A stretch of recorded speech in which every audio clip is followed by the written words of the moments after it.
지금 이 시각부터 철호사단 전 장병 및 간부는 영현군 내 모든 상권과 대중교통 이용을 전면 금지합니다. 2023년 가을 철호사단 작전회의실에 모인 전 간부들의 얼굴이 굳어졌습니다. 윤재훈 사단장의 목소리에는 분노가 깔려 있었죠. 투스타를 단 사단장이 이런 극단적 명령을 내리는 건 전례가 없는 일이었습니다.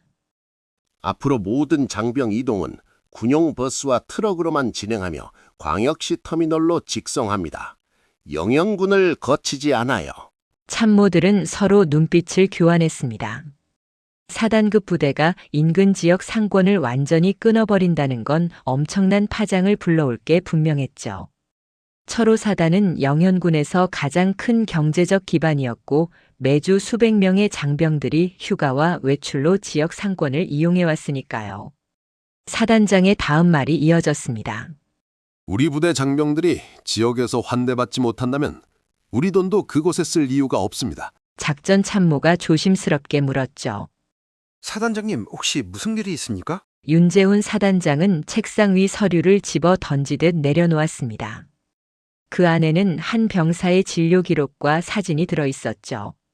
전치 4주 안면골절, 갈비뼈 세대골절, 뇌진탕, 전신 타박상. 온몸에 멍이 든 채 병원 침대에 누워있는 이준호 일병의 모습이었어요. 이 병사는 입대한 지 석 달 된 신병입니다. 나흘 전 생애 첫 휴가를 받아 부모님을 만나러 가던 길이었어요. 사단장의 목소리가 낮게 깔렸습니다. 영현군 터미널로 가던 중 민간인들에게 폭행당했습니다. 일방적으로 맞았어요. 회의실이 술렁였습니다. 인사참모가 황급히 물었죠. 경찰 조사는 어떻게 되고 있습니까? 사단장은 또 다른 서류를 꺼냈어요. 경찰은 군인이 먼저 욕설과 폭행을 했고 청소년들이 정당방위로 대응했다고 발표했습니다. 간부들의 얼굴이 일그러졌습니다. 정보참모가 분노를 참지 못하고 말했어요. 그게 말이 됩니까? 사단장은 고개를 저었습니다. 저도 믿을 수 없었어요. 그래서 직접 병원에 가서 이준호 일병을 만났습니다. 그의 눈빛이 단단해졌죠.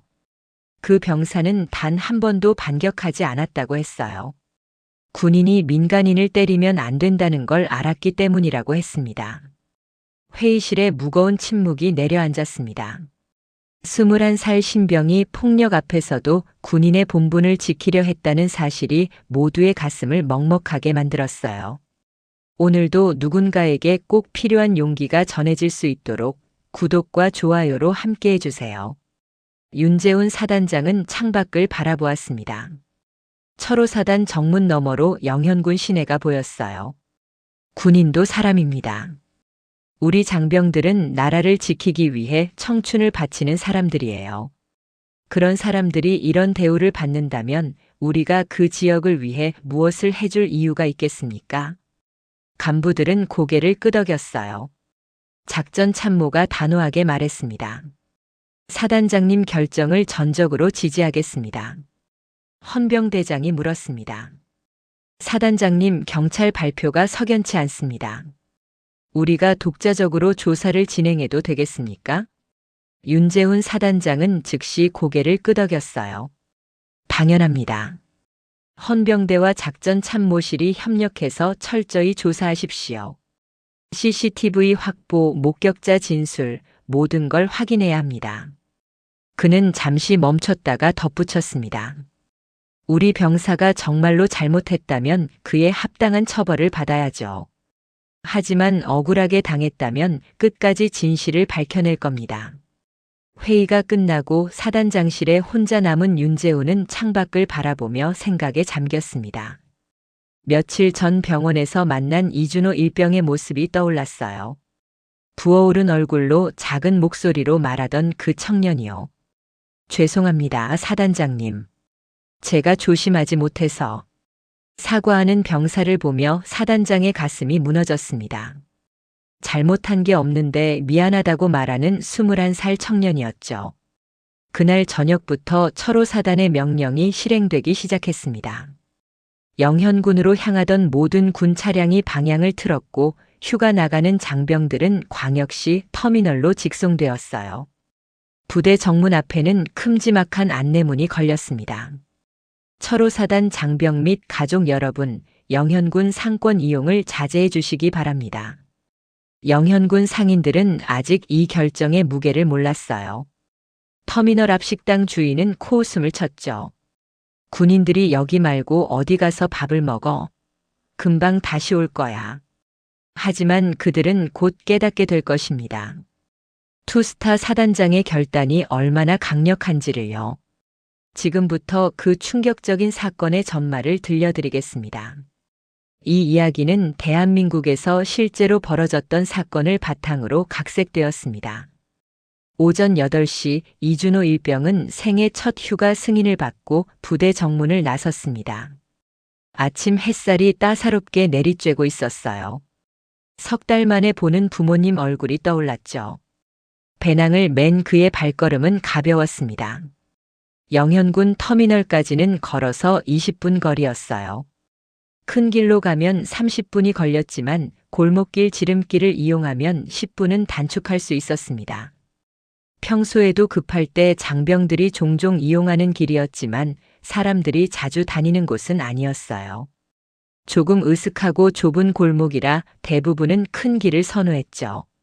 하지만 이준호는 서둘러야 했습니다. 8시 40분 버스를 타야 집에 일찍 도착할 수 있었어요. 어머니가 좋아하시는 과자를 사드릴 생각에 미소를 지었습니다. 아버지께는 그동안 잘 지냈다고 걱정하지 말라고 말씀드리고 싶었어요. 부대 생활은 힘들었지만 버틸만 했습니다. 선임들도 나쁘지 않았고 동기들과도 잘 지냈어요.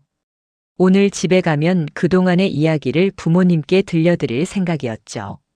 21살 청년의 마음은 설렘으로 가득했습니다. 터미널이 가까워지자 골목길로 접어들었어요. 좁은 길 양쪽으로 낡은 건물들이 늘어서 있었습니다. 평소보다 조용했어요. 아침 시간이라 사람들이 거의 없었죠. 골목 중간쯤 왔을 때 앞쪽에서 목소리가 들렸습니다. 5명의 청소년이 골목 한가운데 서서 담배를 피우고 있었어요. 술 냄새가 진하게 풍겨왔습니다. 밤새 술을 마셨던 것 같았죠. 이준호는 본능적으로 불안감을 느꼈지만 뒤돌아가기에는 이미 늦었습니다. 청소년들이 자신을 발견했으니까요. 그는 고개를 숙이고 빠르게 지나가려 했어요. 하지만 한 명이 다가와 길을 막아섰습니다. 야, 군발이 맞지? 이준호는 대답하지 않고 비켜가려 했어요. 하지만 다른 4명이 순식간에 그를 둘러쌌습니다. 도망칠 틈도 없었죠. 가슴이 두근거리기 시작했어요. 말 걸면 대답을 해야지. 예의도 없네. 이준호는 최대한 침착하게 말했습니다. 죄송합니다.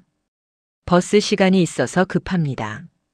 하지만 청소년들은 비켜서지 않았어요. 오히려 더 가까이 다가왔죠. 술에 취한 그들의 눈빛은 공격적이었습니다. 이준호는 손에 힘을 주었다가 다시 풀었어요. 싸우면 안 된다는 걸 알고 있었습니다. 군인이 민간인을 때리면 큰일 난다는 걸 교육받았으니까요. 야, 이 새끼 우리 무시하네. 군발이 새끼가 잘난 척이네. 순간 한 명이 이준호의 가슴을 세게 밀었습니다. 이준호는 뒤로 비틀거렸지만 균형을 잡았어요. 하지만 반격하지 않았습니다. 때리지 마세요. 제발요. 사과했지만 소용없었어요. 주먹이 날아왔습니다. 이준호의 얼굴에 강한 충격이 가해졌고 입안에서 쇠맛이 느껴졌어요. 그는 비틀거렸지만 주먹을 쥐었다가 다시 펴며 스스로를 통제했습니다. 참아야 돼. 군인이 민간인을 때리면. 교육받은 내용이 머릿속을 스쳤어요. 중대장님이 말씀하셨죠. 군인은 절대 민간인과 시비를 벌이면 안 된다고요. 어떤 상황에서도 참아야 한다고 했습니다. 5명이 동시에 달려들었습니다. 주먹과 발길질이 쏟아졌어요. 이준호는 몸을 웅크린 채 맞기만 했습니다. 배낭으로 머리를 감싸며 버텼지만 소용없었어요. 1대, 2대, 3대. 몇 번을 맞는지 세는 것도 포기했습니다. 온몸이 아팠어요. 특히 옆구리에서 날카로운 통증이 느껴졌고 갈비뼈가 부러지는 느낌이 들었죠. 숨을 쉴 때마다 찢어지는 듯한 고통이 밀려왔습니다. 얼굴에도 계속 주먹이 날아왔어요. 광대뼈 부분에 강한 충격이 가해졌고 뼈가 으스러지는 소리가 들렸습니다. 시야가 흐려지기 시작했고 귀에서 윙윙거리는 소리가 들렸어요. 이준호는 정신을 붙잡으려 애썼지만 쉽지 않았습니다. 왜 나를 때리는 거지? 내가 뭘 잘못했지? 이해할 수 없었어요. 그저 휴가를 가려던 것뿐인데 말이죠. 부모님을 만나러 가던 길이었는데요.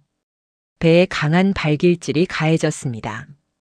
갈비뼈가 완전히 부러지는 느낌이 들었어요. 숨을 쉬기가 너무 힘들었습니다. 이준호는 그 자리에 무릎을 꿇었어요. 이 새끼 맷집 좋은데? 좀 더 때려줘? 웃음소리가 들렸습니다. 조롱하는 목소리였어요. 그들은 이준호가 반격하지 못하는 걸 알고 더욱 거칠게 폭력을 가했죠. 얼굴에 또 한 대가 날아왔습니다. 코뼈가 부러지는 소리와 함께 피가 쏟아져 나왔어요. 입에서도 피가 흘러나왔습니다. 이준호는 더 이상 버틸 수 없었어요. 바닥에 쓰러졌습니다. 차가운 아스팔트가 뺨에 닿았지만 폭력은 멈추지 않았어요. 발길질이 계속 이어졌습니다. 머리에, 등에, 배에. 엄마. 어머니의 얼굴이 떠올랐어요. 입대할 때 눈물을 흘리며 배웅하시던 모습이요. 조심히 다녀오라던 그 말씀이 귓가에 맴돌았습니다. 의식이 점점 흐려졌어요. 통증도 점차 무뎌지기 시작했습니다. 이준호는 배낭을 꼭 껴안은 채 그 자리에 쓰러져 있었어요. 야, 그만하자. 이 새끼 진짜 돼지겠다. 한 명이 말렸고 다행히 폭력이 멈췄습니다. 청소년들은 웃으며 그 자리를 떠났어요. 마치 아무 일도 없었다는 듯이요. 골목에는 피를 흘리며 쓰러진 21살 청년만 남았습니다.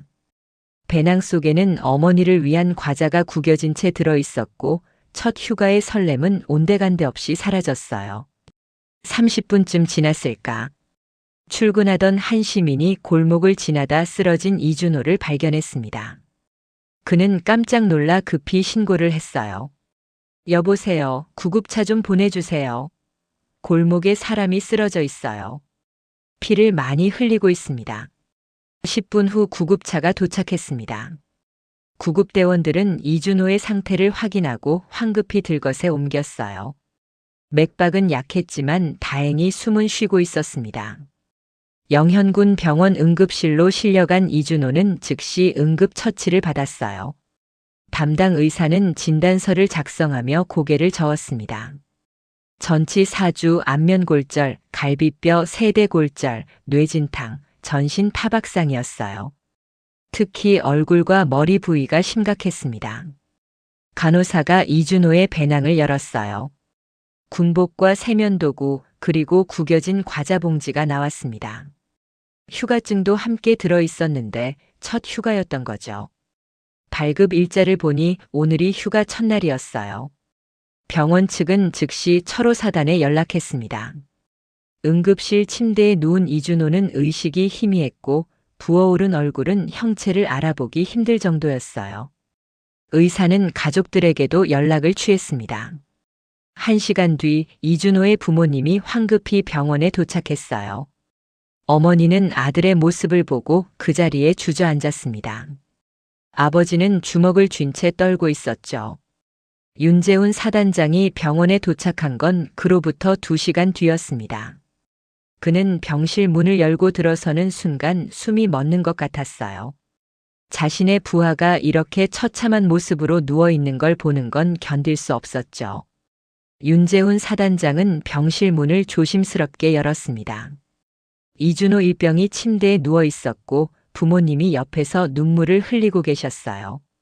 사단장이 들어서자 부모님이 황급히 일어났습니다. 사단장님. 아버지의 목소리가 떨렸어요. 사단장은 천천히 침대로 다가갔습니다. 이준호의 얼굴은 부어올라 있었고 곳곳에 붕대가 감겨 있었어요. 입술은 터져 있었고 눈 주위는 시퍼렇게 멍이 들어 있었죠. 사단장은 의자를 가져와 침대 옆에 앉았습니다. 이준호는 힘겹게 눈을 떴어요. 사단장님. 죄송합니다. 미안할 게 뭐가 있습니까? 잘못한 건 없어요. 사단장의 목소리는 부드러웠지만 마음속에는 분노가 끓어올랐습니다. 일병 무슨 일이 있었는지 말해줄 수 있겠습니까? 이준호는 천천히 힘겹게 말을 시작했어요. 골목에서 청소년들을 만난 것, 그들이 길을 막은 것, 그리고 일방적으로 폭행당한 과정을요. 제가 반격하지 않았습니다. 군인이 민간인을 때리면 안 된다고 배웠으니까요. 이준호의 말에 사단장의 주먹이 저절로 쥐어졌습니다. 21살 청년이 폭력 앞에서도 군인의 본분을 지키려 했다는 사실이 가슴을 아프게 했어요. 잘했습니다. 제대로 했어요. 이제 푹 쉬십시오. 제가 모든 걸 해결하겠습니다. 병실을 나온 사단장은 복도에서 이준호의 중대장을 만났습니다. 중대장, 경찰에 연락했습니까? 네, 사단장님. 그런데 이상한 소식이 들어왔습니다. 중대장은 난처한 표정으로 서류를 건넸어요. 영현군 경찰서 한기석 서장 명의의 공문이었죠. 사단장은 서류를 읽으며 미간을 찌푸렸습니다. 군인이 먼저 욕설과 폭행을 했고 청소년들이 정당방위로 대응했다는 내용이었어요. 목격자 진술에 따르면 이준호 일병이 술 취한 청소년들에게 먼저 욕설을 하며 폭력을 행사했고 청소년들은 자신을 방어하기 위해 어쩔 수 없이 대응했다는 거였죠. 이게 무슨 소립니까? 방금 이준호 일병에게 직접 들었는데 완전히 다른 이야기입니다. 저도 믿을 수가 없습니다. 이준호는 모범 병사입니다. 단 한 번도 문제를 일으킨 적이 없어요. 사단장은 서류를 다시 천천히 읽었습니다. 뭔가 석연치 않았어요. 목격자가 누군지 CCTV는 확인했는지 청소년들의 신원은 무엇인지 구체적인 내용이 하나도 없었죠. 그날 오후 영현군 경찰서에서 공식 브리핑이 열렸습니다. 한기석 서장이 직접 나와 발표했어요. 기자들과 시민들 앞에서 그는 준비한 발표문을 읽었습니다. 하지만 그의 손은 미세하게 떨리고 있었어요. 발표문을 읽는 내내 시선은 아래로 향해 있었죠. 어제 오전 발생한 폭행 사건은 군인이 민간인에게 먼저 욕설과 폭행을 가하면서 시작되었습니다. 청소년들은 자신을 방어하기 위한 정당 방위였을 뿐입니다. 기자들이 질문을 쏟아냈지만 서장은 더 이상의 설명을 거부했습니다. CCTV 확인 여부를 묻는 질문에는 명확한 답변을 피했어요. 목격자의 신원에 대해서도 개인정보 보호를 이유로 공개하지 않았죠. 브리핑이 끝나고 한기석 서장은 서둘러 사무실로 돌아갔습니다. 그는 의자에 앉아 깊은 한숨을 쉬었어요. 사실 한기석 서장은 이 사건의 진상을 알고 있었습니다.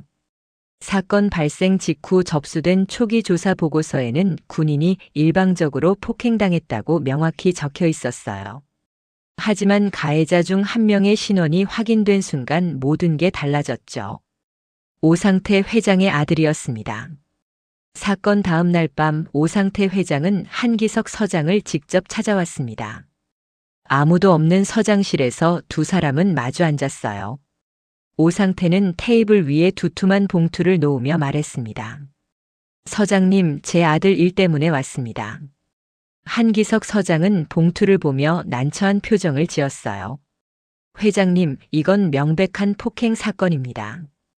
피해자가 전치 4주에 안면골절까지 당했어요. 오상태는 의자에 깊이 앉으며 천천히 말을 이어갔습니다. 서장님, 우리가 얼마나 오래 알고 지냈습니까? 10년이 넘었죠. 그동안 제가 서장님께 도움이 안 됐습니까? 한기석 서장의 얼굴이 굳어졌어요. 오상태의 말은 사실이었습니다. 지난 10여 년간 그는 오상태 회장을 통해 수많은 편의를 봐왔죠. 서장님 따님 대학 등록금 제가 4년 동안 지원했습니다. 작년에 서장님 부친상 때도 제가 얼마나 많이 도와드렸습니까? 오상태의 목소리는 부드러웠지만 힘이 실려 있었어요. 서장님 아드님이 취업할 때도 제가 추천서 써드렸죠. 우리 계열사로 바로 들어가게 해드렸고요. 서장님 댁 전세자금 대출 보증도 제가 섰습니다.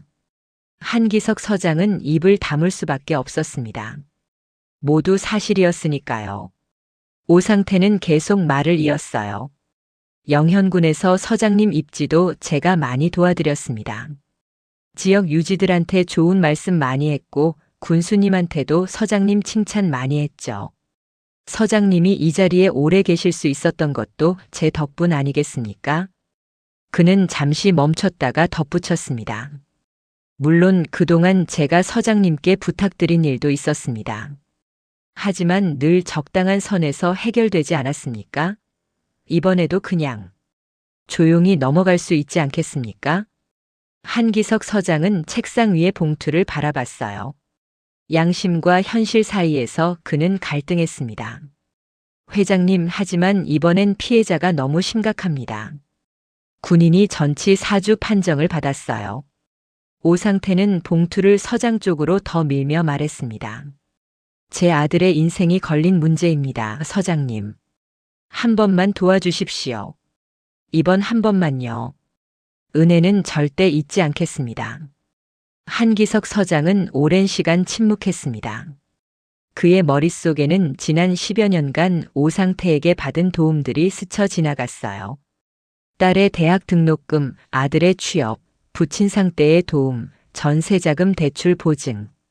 그리고 영현군에서의 자신의 입지를 탄탄하게 만들어준 것도 오상태였죠.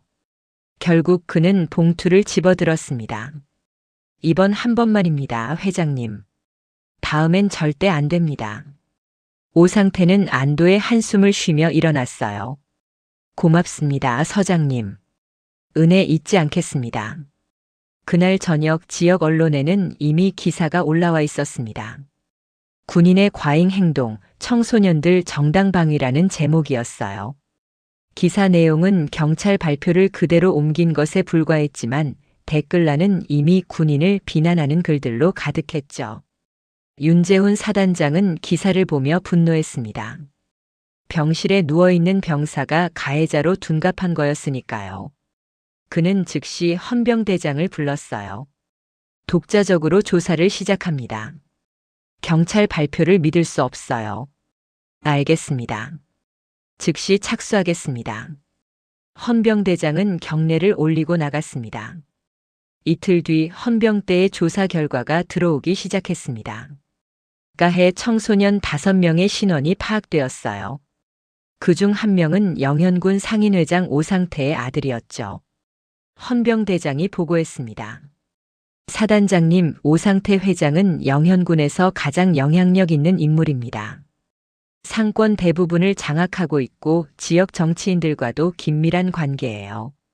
사단장은 고개를 끄덕였습니다. 이제 상황이 이해되기 시작했어요. 그래서 경찰이 진실을 왜곡한 겁니까? 그렇게 보입니다. 오상태 회장의 압력이 있었을 가능성이 높습니다. 사단장은 책상을 내리쳤어요. 권력자의 아들이라는 이유로 진실이 묻히고 피해자가 가해자로 둔갑하는 상황이 참을 수 없었죠. 현장 주변 CCTV는 확인했습니까? 사건 현장에서 50m 떨어진 치킨집에 개인 CCTV가 있습니다. 하지만 가게 주인이 제공을 거부하고 있습니다. 왜 거부합니까? 상인회의 압력이 있는 것 같습니다. 오상태 회장의 영향력에서 벗어날 수 없는 거죠. 사단장은 한숨을 쉬었어요. 다른 방법을 찾으십시오. 반드시 증거가 있을 겁니다. 철호사단 헌병대 수사팀은 밤낮 없이 움직였습니다. 윤재훈 사단장의 명령은 명확했어요. 진실을 밝혀내라는 것이었죠. 헌병대장 김태민 중령은 팀원들을 다시 소집했습니다. 치킨집 CCTV는 확인했지만 상인회의 압력으로 확보가 불가능했어요. 다른 방법을 찾아야 했죠. 고정 CCTV가 안 되면 이동식을 찾아야 합니다. 그 시간대 골목 주변에 주차했던 차량이 있을 겁니다. 한 상병이 질문했어요. 오전 8시면 출근 시간인데 주차하는 차량이 있을까요? 배달 차량을 찾아봐. 새벽부터 아침에 식자재나 우유 배달하는 차들이 있을 거야. 그런 차들은 보통 정해진 곳에 주차한다. 수사팀은 방향을 바꿨습니다. 영현군으로 아침 배달을 오는 업체들을 조사하기 시작했어요. 터미널 근처 식당들에 전화를 걸고 편의점에도 연락했습니다. 이틀 후 실마리가 나왔습니다. 한 상병이 흥분된 목소리로 김태민 중령에게 전화를 걸었어요. 대장님, 광역시에서 영현군으로 식자재를 납품하는 업체를 찾았습니다. 배달 시간이 언제입니까? 매일 오전 8시에 영현군 터미널 근처에 도착한다고 합니다. 식당 3곳에 납품하는데요. 항상 같은 자리에 차를 세워둔다고 해요. 어디에 세워둡니까? 터미널 앞도로 노상공영주차장입니다. 거기서 배달 순서를 정리하고 짐을 나눈다고 하는데, 대장님, 그 주차 위치가 사건 현장 골목길 입구를 정면으로 바라보고 있습니다. 김태민 중령의 가슴이 뛰었습니다. 즉시 그 업체로 가겠다. 주소를 보내라. 1시간 후 김태민 중령과 수사팀은 광역시 외곽의 식자재 도매상에 도착했습니다. 신선식품 도매센터라는 간판이 걸려 있었어요. 사무실에는 40대 중반의 사장이 앉아 있었습니다. 김태민 중령이 신분을 밝히고 용건을 설명하자 사장은 적극적으로 협조했어요. 아, 그 사건 뉴스에서 봤습니다. 군인이 먼저 폭행했다는 거 말이죠? 네, 하지만 저희는 사실관계를 확인하고 있습니다. 혹시 그날 영현군에 배달을 가셨습니까? 사장이 고개를 끄덕였어요.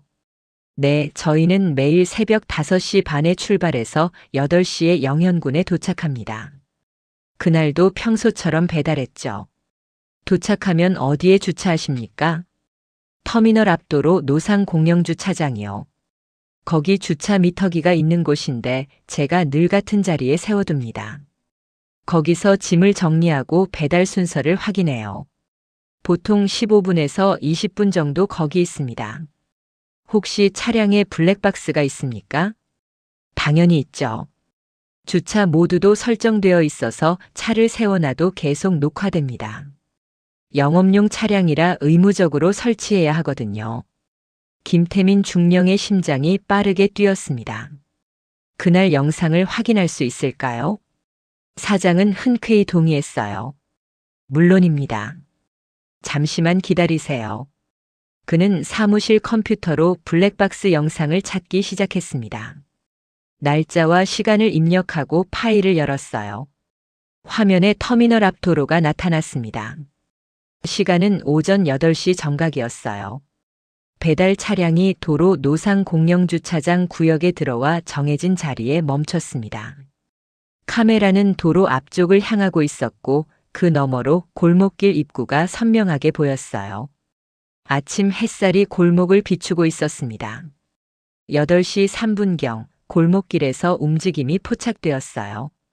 군복을 입은 청년이 골목으로 들어갔고 골목 안쪽에 5명의 청소년들이 서 있었습니다. 화면은 놀라울 정도로 선명했어요. 주차된 차량의 블랙박스가 골목 입구를 정확히 비추고 있었죠. 청소년들이 군인을 둘러쌌습니다. 대화가 오가는 듯 했고 군인은 고개를 숙이며 뭔가 말하는 것 같았어요. 손을 들어 비켜달라는 제스처를 취했죠. 하지만 청소년 한 명이 군인의 가슴을 세게 밀었습니다. 군인은 뒤로 비틀거렸지만 주먹을 쥐지 않았어요. 다시 손을 들어 뭔가 말하는 모습이 보였죠. 그 순간 한 청소년이 주먹을 휘둘렀습니다. 군인의 얼굴에 정확히 맞았어요. 군인은 비틀거렸지만 반격하지 않았습니다.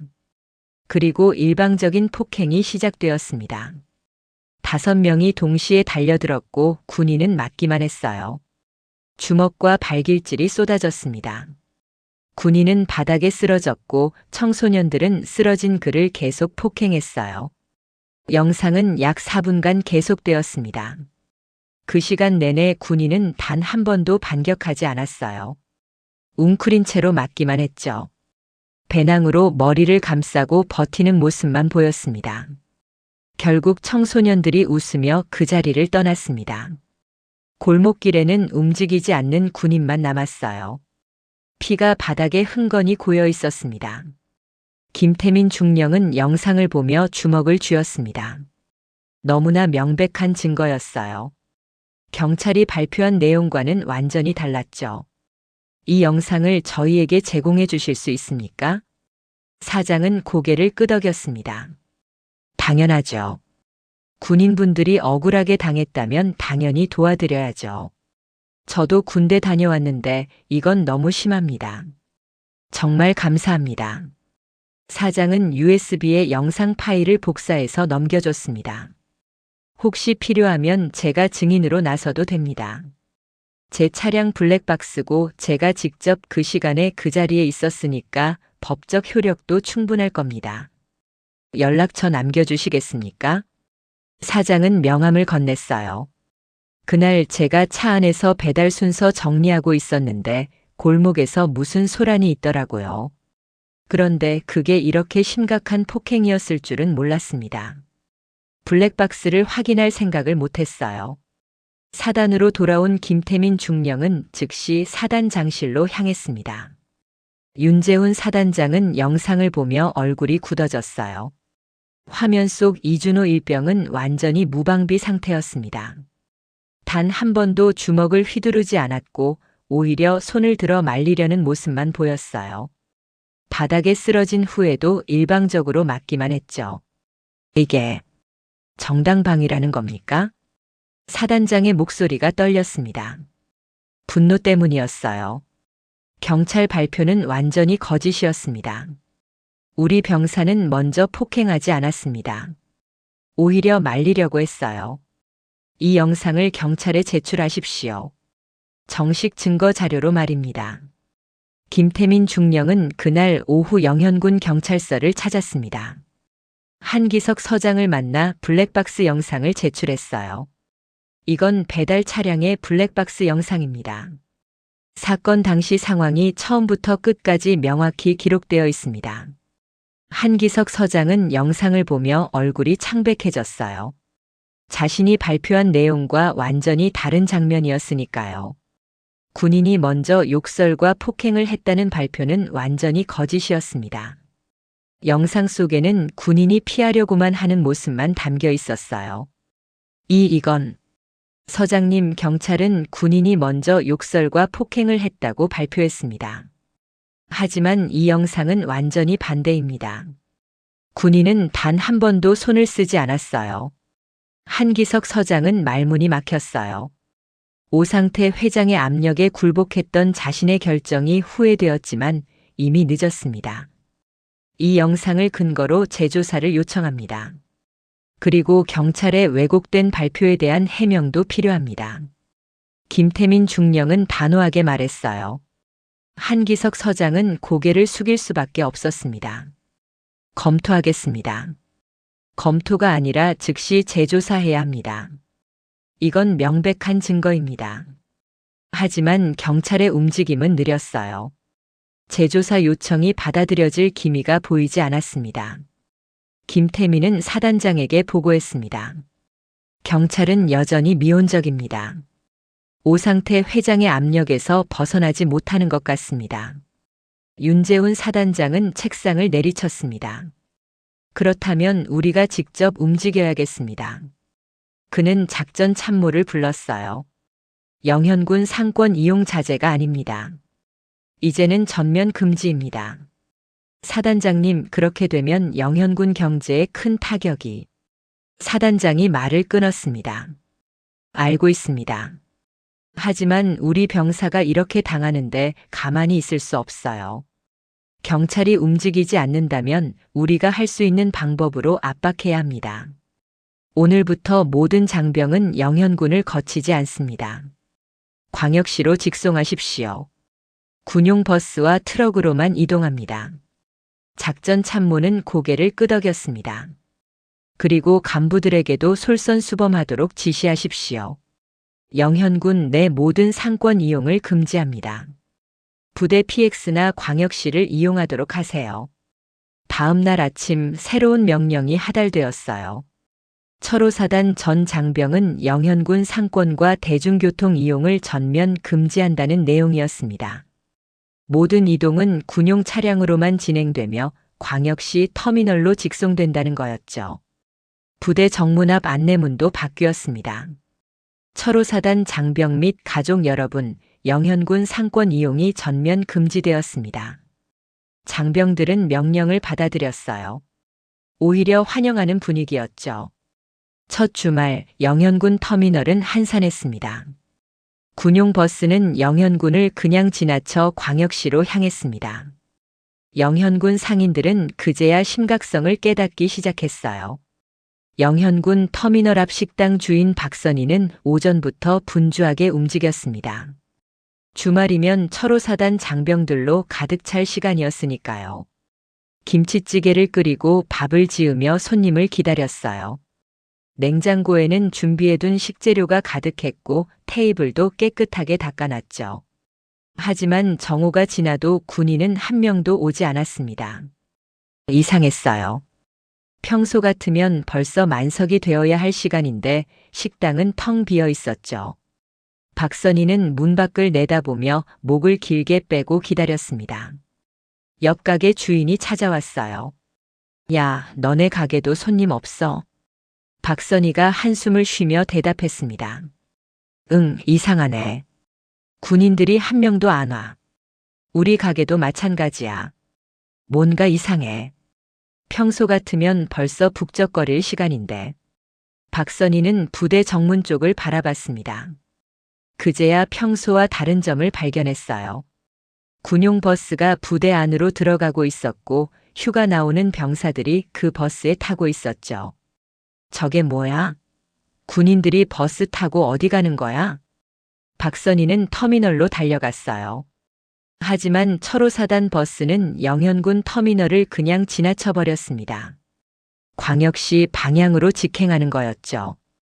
그날 저녁 영현군 상인회장 오상태에게 급한 전화들이 쏟아졌습니다. 회장님, 큰일 났습니다. 군인들이 한 명도 안 와요. 오상태는 전화기를 귀에 대고 짜증 섞인 목소리로 물었어요. 무슨 소리야? 주말인데? 부대에서 영현군 상권 이용 금지 명령을 내렸다고 합니다. 오상태는 코웃음을 쳤습니다. 금지? 군인들이 여기 말고 어디 가서 밥을 먹어? 며칠 지나면 금방 다시 올 거야. 하지만 오상태의 예상은 완전히 빗나갔어요. 일주일이 지나도 군인들은 돌아오지 않았습니다. 2주일이 지나자 상인들의 불만이 터져 나왔어요. 터미널 앞 식당들은 매출이 반토막 났습니다. 박선희는 준비한 식재료를 버려야 했어요. 직원 월급도 주기 힘든 상황이 되었죠. 매일 아침 장을 보러 가던 것도 이제는 격일로 줄였고 그마저도 양을 절반으로 줄였습니다. 편의점도 마찬가지였습니다. 평소 잘 팔리던 도시락과 음료수가 재고로 쌓여갔어요. 유통기한이 임박한 제품들을 할인해서 팔아야 했고 편의점 주인은 본사의 입고량을 줄여달라고 요청했지만 매출 감소로 인한 손실은 어쩔 수 없었죠. 찜질방과 PC방도 한산해졌어요. 주말이면 군인들로 붐비던 곳들이 텅텅 비었습니다. 찜질방 사장은 직원 2명을 내보내야 했고 PC방은 아예 영업시간을 단축했죠. 숙박업소들은 예약이 끊겼습니다. 장병 가족들이 면회 왔을 때 주로 이용하던 곳들이었는데 이제는 그마저도 없었어요. 모텔 사장은 은행 대출 이자를 내기도 힘들어졌습니다. 택시 기사들은 손님이 없어 차를 세워두고 한숨만 쉬었어요. 평소 터미널에서 부대까지 오가는 군인들이 주요 고객이었는데 그들이 사라지자 수입이 급격히 줄었죠. 한 기사는 하루 종일 영업해도 유류비도 안 나온다며 푸념했습니다. 철호사단 장병들이 영현군 경제에서 차지하는 비중을 모두가 뼈저리게 실감하기 시작했어요. 월 수억 원의 돈이 갑자기 끊긴 거였으니까요. 3주가 지나자 상인회 긴급회의가 소집되었습니다. 50여 명의 상인들이 모였고 분위기는 험악했어요. 한 식당 주인이 테이블을 내리치며 소리쳤습니다. 회장님, 이러다가 다 망합니다. 뭔가 조치를 취해야 해요. 다른 편의점 주인도 목소리를 높였어요. 한 달 사이에 매출이 절반으로 떨어졌습니다. 임대료도 못 낼 지경이에요. 오상태는 여전히 여유로운 척했지만 속으로는 당황하고 있었습니다. 진정들 하십시오. 군대는 결국 돌아올 수밖에 없어요. 하지만 한 숙박업소 사장이 조심스럽게 말했습니다. 회장님, 소문에는 회장님 아드님이 연루된 사건 때문이라던데요. 그게 사실입니까? 순간 회의실이 조용해졌습니다. 모두의 시선이 오상태에게 쏠렸어요. 그의 표정이 굳어졌죠. 오상태는 목소리를 높였습니다. 그건 사실무근입니다. 경찰 조사 결과 군인이 먼저 욕설과 폭행을 했어요. 한 택시 기사가 반박했어요. 하지만 사단장은 그렇게 생각하지 않는 것 같은데요. 아니면 이렇게까지 강경하게 나오지 않았을 겁니다. 찜질방 사장도 거들었습니다. 저도 들었는데 군에서 독자적으로 조사해서 증거를 확보했다던데요. 오상태의 얼굴이 창백해졌어요. 그런 건 없습니다. 경찰이 공식 발표한 게 전부입니다. 하지만 상인들의 표정은 여전히 어두웠습니다. PC방 사장이 말했어요. 회장님, 솔직히 지금 자존심으로 배를 채울 수는 없지 않습니까? 다른 상인들도 고개를 끄덕이며 입을 열었습니다. 맞아요. 저는 이번 달 임대료를 못 냈어요. 저희 가게는 직원을 내보냈습니다. 이러다가 제가 나가야 할 판입니다. 오상태는 화를 냈습니다. 여러분, 우리도 자존심이 있어요. 조금만 버티면 저들이 먼저 올 겁니다. 하지만 상인들은 더 이상 믿지 않았어요. 회의가 끝난 후에도 상황은 나아지지 않았습니다. 오히려 시간이 갈수록 악화되었어요. 한 달이 지나자 영현군 상권은 심각한 타격을 입었습니다. 작은 식당 2곳이 폐업했어요. 15년을 운영하던 곳도 문을 닫았습니다. 주인은 눈물을 흘리며 가게 문에 폐업 안내문을 붙였어요. PC방도 한 곳이 문을 닫았습니다. 임대료를 석 달째 밀린 가게도 생겼어요. 건물주가 독촉 전화를 매일같이 걸어왔죠. 더 심각한 건 소문이었습니다. 철호 사단이 영현군을 기피하는 이유가 입소문을 타고 퍼지기 시작했어요. 군인이 폭행당했는데 오히려 가해자로 몰렸다는 이야기였죠. 권력자의 아들이 연루되어 경찰이 진실을 은폐했다는 소문도 돌았습니다. 영현군 주민들도 불만을 터뜨리기 시작했어요. 지역 커뮤니티 게시판에는 비난글이 올라왔습니다. 상인회장 아들 때문에 영현군이 망하고 있다. 군인들한테 바가지 씌우더니 결국 이 꼴 났네. 우리 동네가 군인 차별 도시로 낙인 찍혔다. 여론이 악화되자 오상태는 더 이상 버틸 수 없었습니다. 그는 영현군수 장영도를 찾아갔어요. 두 사람은 군수실에서 마주 앉았습니다. 오상태의 얼굴에는 초조함이 역력했어요. 장영도 군수도 고민이 깊었습니다. 영현군 경제가 무너지는 걸 손 놓고 볼 수만은 없었으니까요. 회장님, 이 상황을 어떻게 하면 좋겠습니까?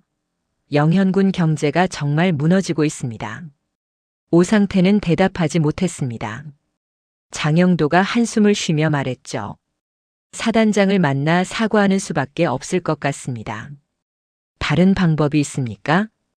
오상태는 자존심이 상했지만 현실을 인정할 수밖에 없었어요.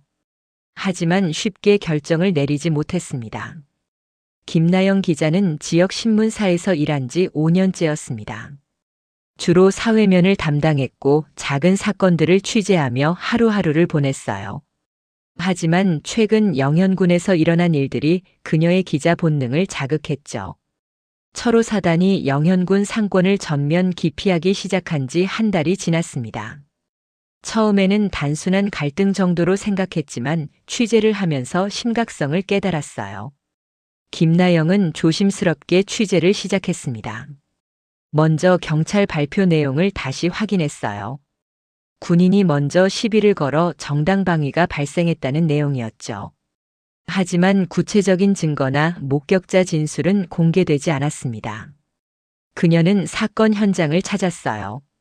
터미널 근처 골목길을 샅샅이 살펴봤습니다. 주변 상인들에게 물어봤지만 대부분 말을 아꼈어요. 김나영이 한 식당 주인에게 물었습니다. 그날 새벽에 무슨 일이 있었는지 아십니까? 식당 주인은 고개를 저었어요. 글쎄요. 잘 모르겠는데요. 저는 그 시간에 집에 있었어요. 혹시 CCTV 있으신가요? 없습니다. 우리 가게는 CCTV 없어요. 벽에 부딪힌 것 같았습니다. 하지만 포기하지 않았어요. 며칠 뒤 한 치킨집 주인이 조심스럽게 연락을 해왔습니다. 그는 밤늦은 시간 인적이 드문 곳에서 만나자고 했어요. 김나영은 약속 장소로 나갔습니다. 치킨집 주인은 주변을 살피며 긴장한 표정이었어요. 기자님, 할 말이 있습니다. 하지만 제 이름은 절대 공개하지 마세요. 김나영이 고개를 끄덕이며 답했습니다. 물론입니다. 취재원 보호는 기본입니다. 무슨 일이십니까? 주인은 휴대폰을 꺼내 영상을 보여줬어요. 그날 새벽의 CCTV 영상이었습니다. 김나영은 영상을 보며 충격을 받았어요. 경찰 발표와 완전히 다른 내용이었죠. 군인이 일방적으로 폭행당하는 장면이 선명하게 담겨 있었습니다. 이 영상을 경찰에 제출하셨습니까? 주인이 고개를 저었어요. 아니요. 상인회에서 제출하지 말라고 했습니다. 압력이 들어왔어요. 왜 그렇습니까? 주인은 목소리를 낮췄습니다. 가해자 중 한 명이 오상태 회장 아드님이라고 합니다. 상인회에서 이 일을 덮으려고 하고 있어요. 김나영은 퍼즐이 맞춰지는 걸 느꼈습니다. 권력자의 아들을 보호하기 위해 진실이 왜곡된 거였어요. 그녀는 더 많은 증거를 모았습니다. 영현군 상인들이 군인들을 어떻게 대했는지도 조사했어요. 놀라운 사실들이 드러났죠. 한 편의점 주인과의 인터뷰에서 충격적인 이야기를 들었습니다. 군인들한테는 일반인보다 비싸게 받으셨다고요? 편의점 주인이 머뭇거리다 인정했어요. 네. 같은 컵라면이 일반인은 1,500원인데 군인한테는 2,000원 받았어요. 다른 가게들도 다 그렇게 했습니다. 왜 그렇게 하셨습니까? 군인들은 어차피 여기서 살 수밖에 없잖아요. 다른 데 갈 곳도 없고. 상인회에서 그렇게 하라고 했어요. 김나영은 분노를 느꼈습니다. 나라를 지키는 군인들을 호구로 취급했던 거였죠. 그녀는 철호 사단을 찾아갔어요. 윤재훈 사단장과의 인터뷰를 요청했습니다. 사단장실에서 마주 앉은 김나영은 녹음기를 켰어요. 사단장님, 영현군 상권 전면 금지 조치를 내리신 이유가 무엇입니까? 윤재훈 사단장은 차분하게 답했습니다. 우리 병사가 부당하게 폭행당했습니다. 하지만 경찰은 오히려 그 병사를 가해자로 만들었어요. 진실이 왜곡되는 걸 보고만 있을 수 없었습니다. CCTV 영상을 확보하셨다고 들었습니다. 네. 명백한 증거입니다. 우리 병사는 단 한 번도 반격하지 않았어요. 그런데 경찰은 이 증거를 받아들이지 않았습니다. 김나영은 고개를 끄덕였어요. 기사를 쓰겠습니다. 진실을 밝히겠습니다. 사단장은 감사의 표정을 지었습니다. 부탁드립니다. 우리 병사들이 억울함을 풀 수 있도록 도와주십시오. 김나영은 사무실로 돌아와 기사를 작성하기 시작했습니다. 제목은 영현군 군인 차별 실태와 폭행 은폐 의혹이었어요. 기사에는 CCTV 캡처 사진이 포함되었습니다. 일방적으로 폭행당하는 이준호 일병의 모습이었죠. 그리고 군인 대상 바가지 요금 실태, 경찰의 왜곡된 발표, 권력자의 개입 정황까지 상세히 담았어요. 기사를 발행하기 전 편집장이 걱정스러운 표정으로 말했습니다. 나영 씨, 이거 괜찮겠어요? 오상태 회장이 가만히 있지 않을 텐데요. 우리 신문사도 압력을 받을 수 있습니다. 김나영은 단호하게 대답했어요. 진실을 보도하는 게 기자의 의무 아닙니까? 제가 책임지겠습니다.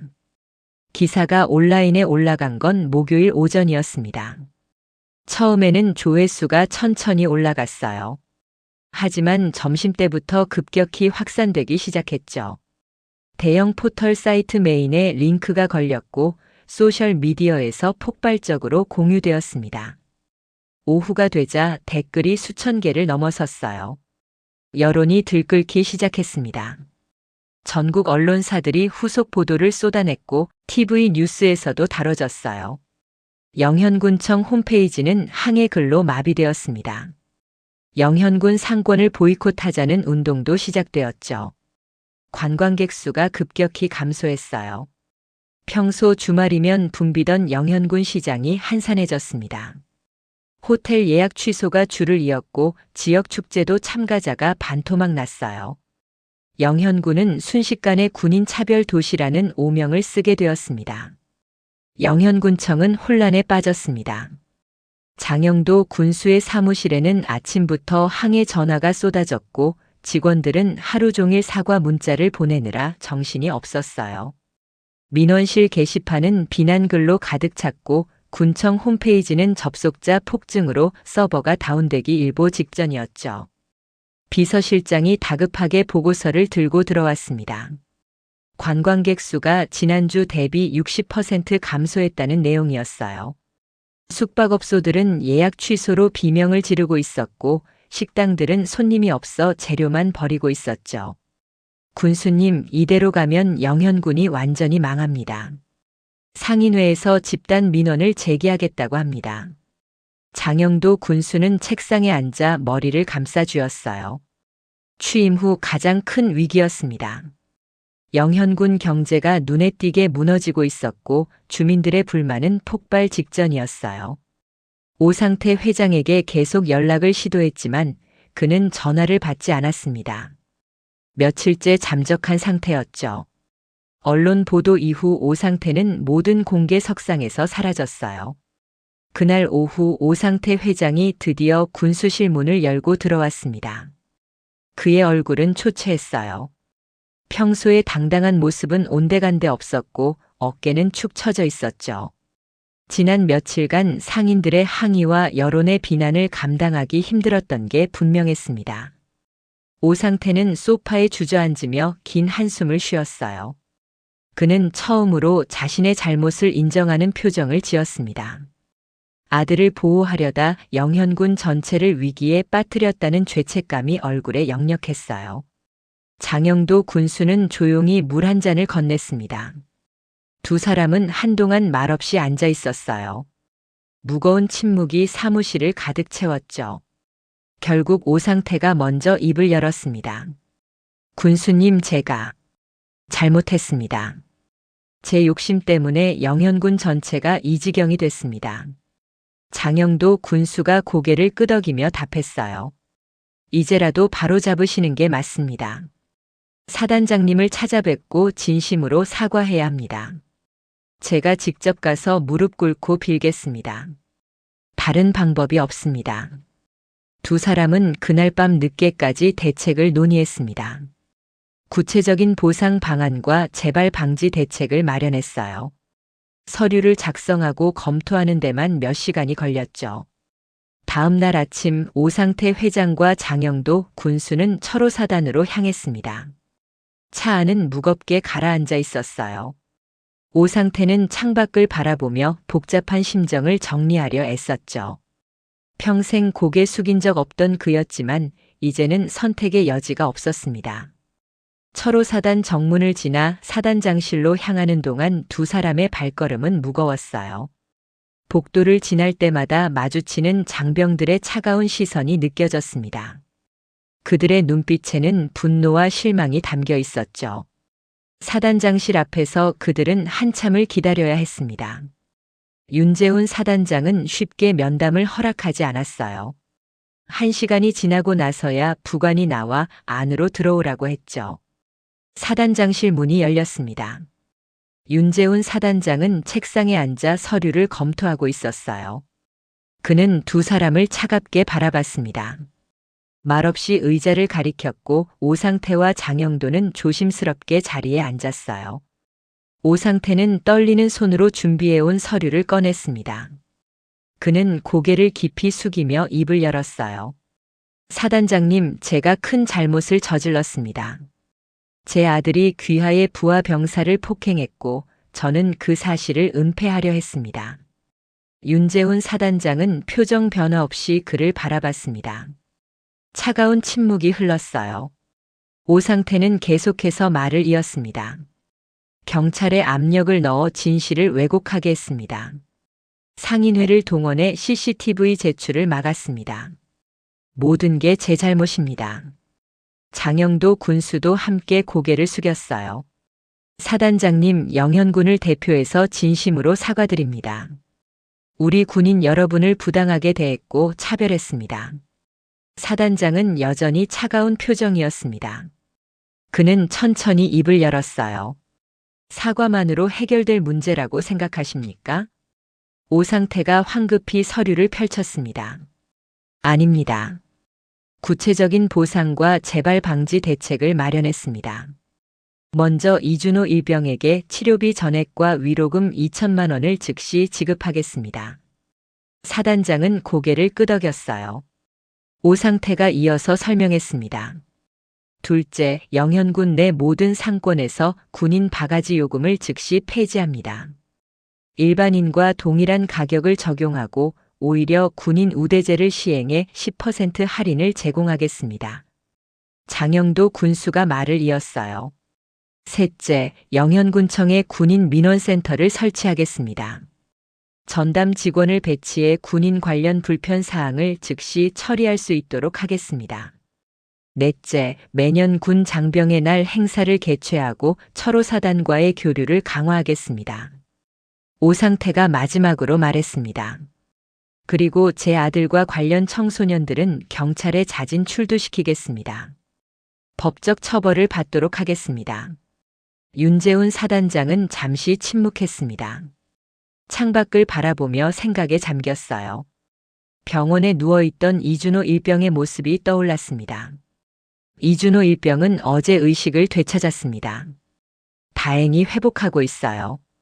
오상태와 장영도의 얼굴에 안도의 빛이 스쳤습니다. 사단장이 계속 말했어요. 하지만 아직 완전히 회복된 건 아닙니다. 재활 치료가 필요하고 심리적 트라우마도 남아있어요. 그는 두 사람을 똑바로 바라봤습니다. 약속을 반드시 지키겠습니까?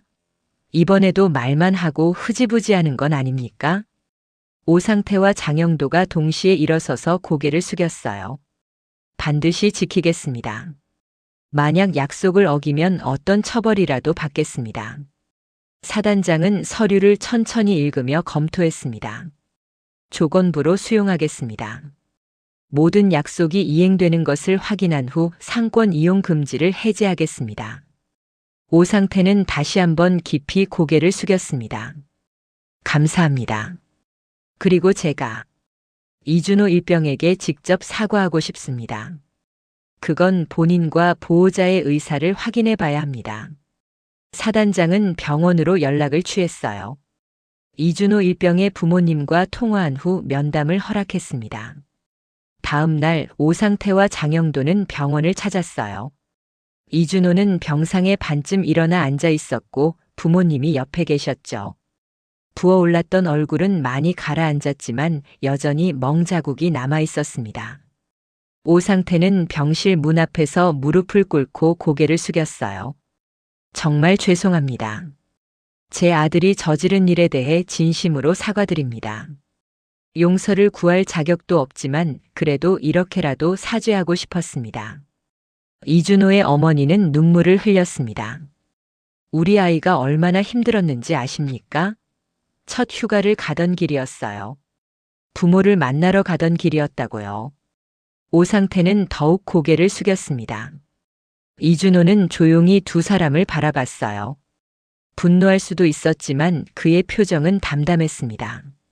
저는 그저 군인으로서 해야 할 일을 했을 뿐입니다. 민간인을 때리면 안 된다고 배웠으니까요. 이준호의 말에 오상태는 더욱 부끄러움을 느꼈습니다. 며칠 후 변화가 시작되었습니다. 영현군 터미널에 큰 현수막이 걸렸어요. 군인 여러분께 진심으로 사과드립니다. 영현군 상인 일동이라는 문구였죠. 가로 10m가 넘는 대형 현수막이 터미널 정문에 눈에 띄게 걸려 있었습니다.